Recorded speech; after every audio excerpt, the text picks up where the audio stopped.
रुकुमपूर्वको हिमाली भेगमा एउटा यस्तो गाउँ छ जहाँ आधुनिक सुविधा भन्दा परम्परा अझै शक्तिशाली छ, जहाँ सवारी साधन मात्र होइन पशु चौपाई समेत गाउँभित्र प्रवेश गर्न पाउँदैन र बासिन्दा आफ्नै प्रथाजन्य कानुन अनुसार जीवन यापन गर्छन्।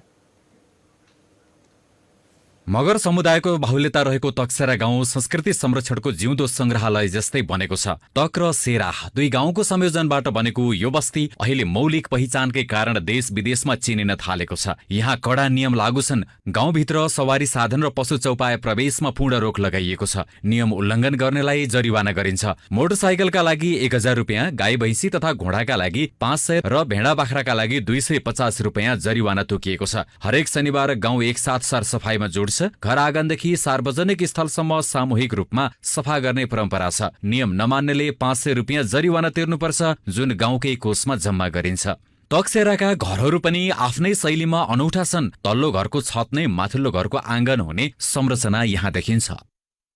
छानामा मकै, कोदो र फापर सुकाउने चलन अझै जीवित छ भने 2 दशकदेखि जस्ता पाताको छाना प्रयोग गर्न निषेध गरिएको छ। द्वन्द्वकालका अवशेषले पनि यहाँको पहिचान थप गहिरो बनाएको छ। गुरिल्ला ट्रेकिङ मार्ग हुँदै आउने पर्यटक मगर संस्कृति र इतिहास बुझ्न यहाँ आकर्षित भइरहेका छन्। तकसेरा गाउँ मौलिक संस्कृति र प्राकृतिक सम्पदाले भरिपूर्ण भए पनि यसको पहिचान अझै व्यापक रूपमा फैलिन सकेको छैन। मेरो यो जो पछाडि देखिरहनु भएको घर डुङ्गा माटोले बनेको घरहरूले देश तथा विदेशको धेरै मान्छेलाई आकर्षण गरेर अब धेरै मान्छे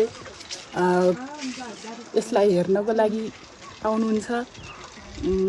स्थानीय सरकार र अब प्रदेश सङ्घदेखि हल्का अझै यसलाई अलि बनाइदिनु भयो भने, सहयोग मिल्यो भने अझै थप धेरै मान्छेहरू यहाँसम्म आइपुग्नुहुन्थ्यो कि।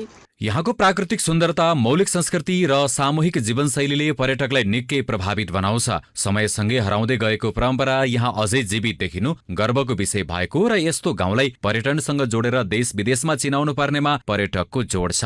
यो चाहिँ हिमाली जिल्ला अन्तर्गत यो पुथा उत्तरगङ्गा गाउँपालिकाको यो तकसेरा बस्ती, यो सायद नेपालकै एउटा राम्रो सम्पदा चाहिँ छ। यो विशेष गरी पर्यटन प्रवर्धनको लागि राम्रो सम्भावना भएको हिसाबले यहाँको स्थानीय सरकारले यसलाई संरक्षण गरिराख्नु भएको चाहिँ छ।